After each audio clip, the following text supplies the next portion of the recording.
عزادارو، پنجتن کے 5 جنازوں کی تاریخ آپ نے غور کی ہے؟ کیا ہوا ہے پنجتن کے 5 جنازوں کے ساتھ؟ کیا ہوا ہے؟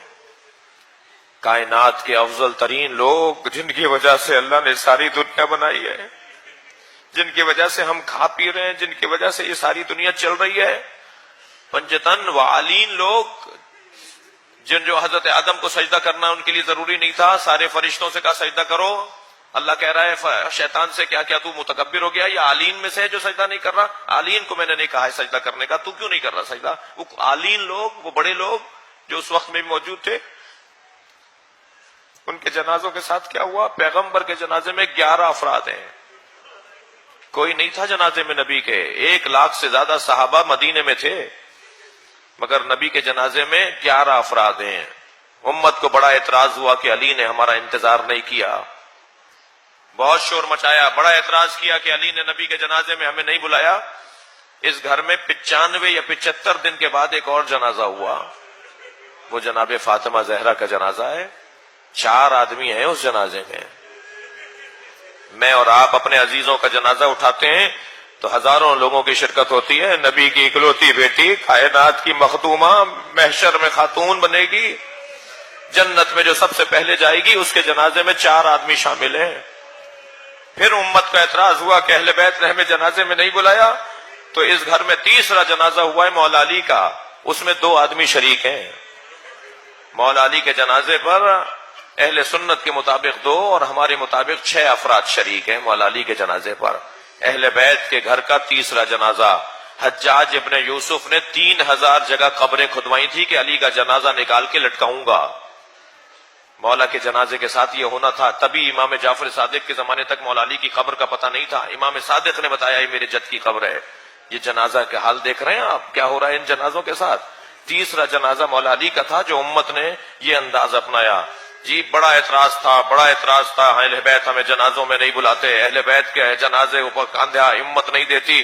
یہ پہلا جنازہ تھا جو پنجتن میں، چوتھا جنازہ تھا امام حسن کا، امت نے تیر مار کے واپس کر دیا۔ بہنیں بھائی کے جنازے سے تیر نکالتی رہ گئیں۔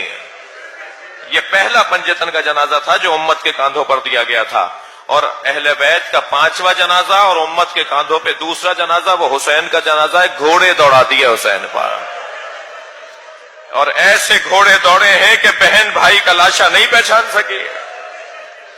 جب آئی ہے جناب زینب اپنے بھائی کے لاشے پر، تو امام کی پسلیاں کمر سے باہر نکل رہی تھی، لاشا امام کا مزمحل ہو چکا تھا، مسلح ہو چکا تھا، سگی بہن برابر کی بہن نہیں پہچان پائی، تو لاشے کے گرد چکر کاٹ کے کہنے لگی انت اخی زینب، کیا تم ہی زینب کے بھائی حسین ہو؟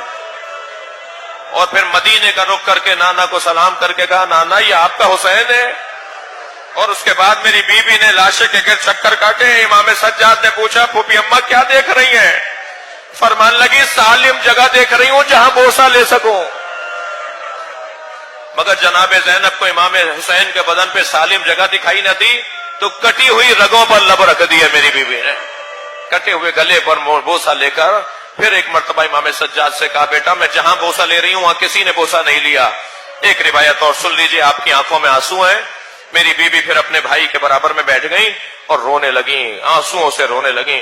امام نے فرمایا انت عالمۃ غیر معلمہ، پھوپھی اماں حوصلہ کیجئے، ابھی بڑی سخت منزلیں ہمیں گزارنی ہے۔ فرمانے لگی زین العابدین میں کم سن تھی، اپنے گھر کے مدینے کے میں اپنے گھر کے صحن میں سو رہی تھی، کچھ دیر کے بعد میری آنکھ کھلی تو میں نے کیا دیکھا، سارے صحن میں دھوپ آئی ہوئی ہے مگر میرے اوپر سایہ ہے۔ تو میں پریشان ہوئی، میں مضطرب ہوئی، سوچنے لگی یہ سایہ کیسا ہے۔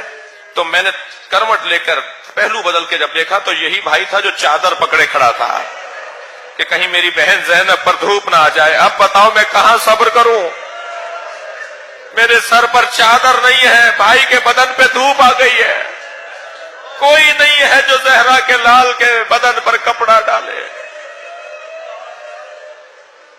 اللہ لعنت اللہ علی قوم الظالمین۔